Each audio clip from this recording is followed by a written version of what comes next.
ഇന്ന് തന്നെ ഡൗൺലോഡ് ചെയ്യൂ. കാണൂ നിങ്ങളുടെ ഫേവറേറ്റ് ഷോസ്. അച്ഛനെ, ഇത് തീക്കളിയാണ്. ഞാൻ കല്യാണം പോലും കഴിച്ചിട്ടില്ലാത്ത ഒരുത്തനാണ്. എടാ, നിനക്കൊരു കുഴപ്പം വരാതെ ഞാൻ നോക്കിക്കോളാം. പോരെ. എടാ, ഈ ബോഡി ഇവിടുന്ന് മാറ്റിയില്ലെങ്കിൽ ശാലിനിയുടെ അച്ഛനും അമ്മ അകത്തു പോവും. എടാ, ഞാൻ ജീവിച്ചിരിക്കുമ്പോ അവരെ അങ്ങനെ ജയിലിൽ കയറ്റാൻ പറ്റുമോ? നീ പറ.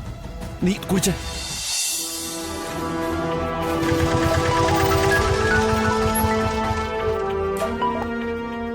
ആശനെ, നിന്നെ അത്യാവശ്യമായിട്ട് എനിക്കൊന്ന് കാണണം. എന്താ അച്ഛനെ കാര്യം?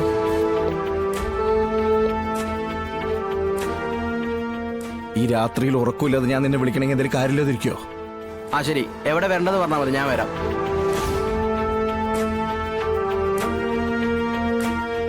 ഫോൺ എൻഗേജ് ആണല്ലോ, പിന്നെന്താ എന്റെ ഫോൺ മാത്രം എടുക്കാത്തെ?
എന്താ അച്ഛനെ ഈ പാതിരാത്രിയില്?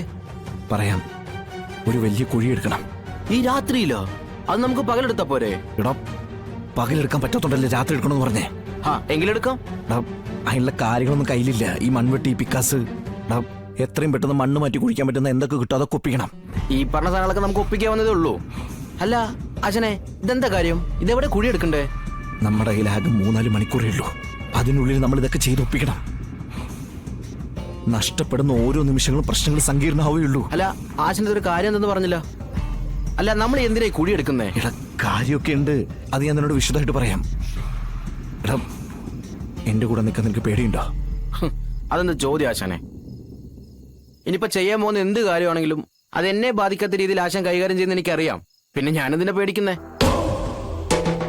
ഇനിയിപ്പോ അത് എന്ത് തന്നെ വന്നാലും ഞാൻ കൂടെ ഉണ്ട്, ആശാന്റെ ഒപ്പം തന്നെ.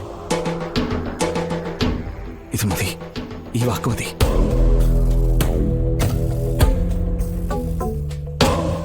നീ പെട്ടെന്ന് ജയിപ്പിക്കരുത്, നമുക്ക് പോവാം.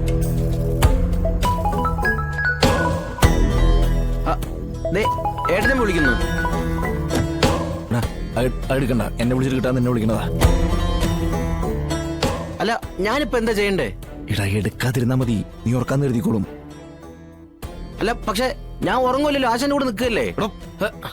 ശാലിക്കറിയില്ലോ. നീ വന്ന് വണ്ടി കയറിയേ സമയം കളയാനായിട്ട്.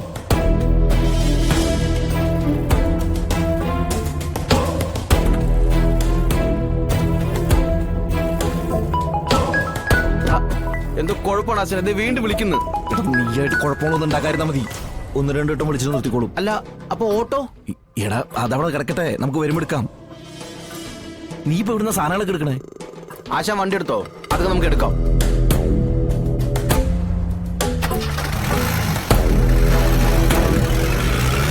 ഈ രാത്രിയില് വിഷ്ണുട്ടൻ പിന്നെ എവിടെ പോയതായിരിക്കും?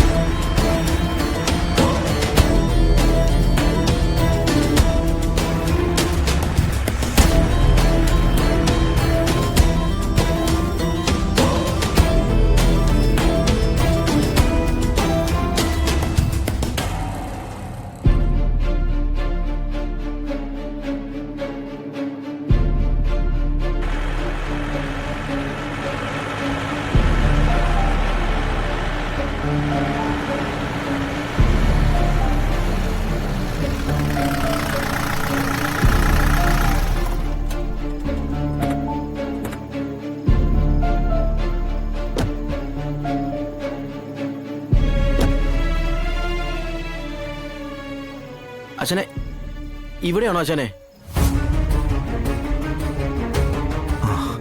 എടാ എടാ ടെന്റില്ലേ അതിന്റെ അടുത്താന്ന് പറഞ്ഞേ. എടാ അതാണ്ട നീ ആ പിക്കാ സാധനങ്ങളൊക്കെ എടുത്ത്.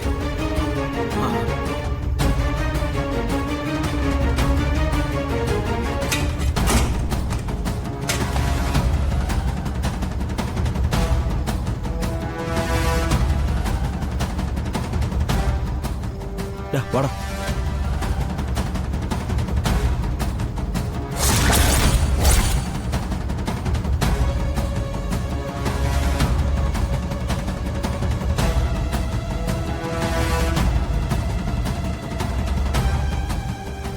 എടാ ഇവിടെ എവിടെയോ ഒരു അടയാളം വെച്ചിട്ടുണ്ടെന്നാ പറഞ്ഞേ.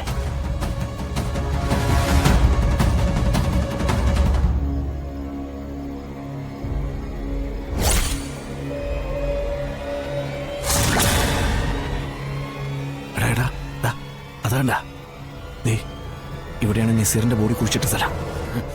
ദൈവമേ, അവന്റെ പ്രേതം എങ്ങനെ ഇവിടെ കാണും ആശാനെ? എടാ അങ്ങനെ ഒരു പ്രേതം ഉണ്ടായിരുന്നെങ്കിൽ എന്റെ അമ്മായിച്ചിന്റെ വേലായുധന ആദ്യം പൊക്കിയനെ. നീ വന്നേ. അല്ല ആശാനെ, നമ്മളിപ്പോ എന്താ ഇവിടെ ചെയ്യേണ്ടത്?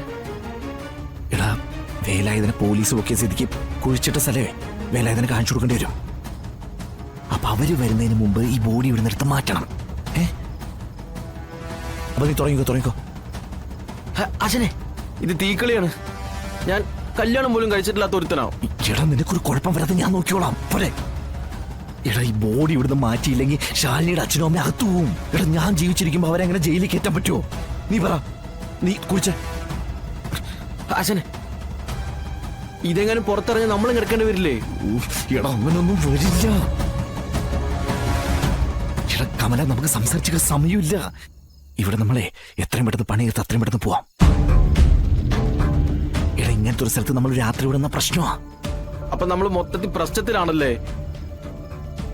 എടാ ഈ ബോഡി ഇവിടുന്ന് മാറ്റിയില്ലെങ്കിൽ പ്രശ്നമാവുന്നേ. എടാ നിനക്കറിയാലോ ഞാൻ ഇതൊക്കെ ചെയ്യുന്നതിന്റെ ശാലിനിക്ക് വേണ്ടിയിട്ടാ. ഇതെന്റെ കടമയാ. എടാ അവൾക്ക് ഇതിൽ ബന്ധമില്ലെങ്കിൽ ശാലിനിയെ സംബന്ധിച്ചിട്ട് ശാലിനിയുടെ ഔദ്യോഗിക ജീവിതത്തിൽ ഇത് തലവേദനയാവും. അച്ഛനെ, ഇതൊക്കെ കേട്ടിട്ട് എനിക്ക് തലവേദന വരുന്നു ആശാനെ. എടാ നീ ഒന്ന് കൂടെ നിന്ന് തന്നാ മതി. ബാക്കി ആരോട് ഞാൻ ചെയ്തോളാം.